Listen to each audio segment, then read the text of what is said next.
Sojourner Truth was born around 1797 in Ulster County, New York. Originally named Isabella Baumfree, Truth was sold at 11 years old along with a flock of sheep for $100. Sojourner Truth wrote about her life as a child in slavery, and she talked about experiencing sexual abuse and continued beatings and whippings by her slave owner. Truth fled her master in 1826, 1 year before the abolition of slavery in New York, and eventually became a freed slave. After Truth became a free woman, she had the courage to go to court to challenge the legality of her son being sold into slavery. She was successful against so many odds, which is what makes that court case so amazing. Inspired by religion, she changed her name to Sojourner Truth in 1843.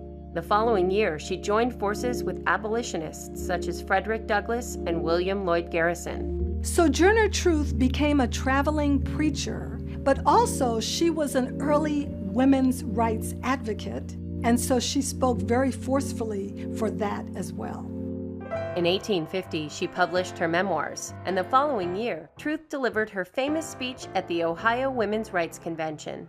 The speech was later retitled, "Ain't I a Woman?" And it was so powerful in part because it talked about the equality of work that was executed by Black people in general, that people who were free and unfree worked just as hard whether they were men or women.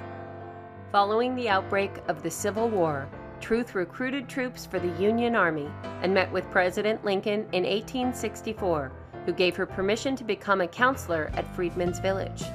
Sojourner Truth made a singular contribution during the Civil War. She agitated for Black people to be able to fight for their own freedom.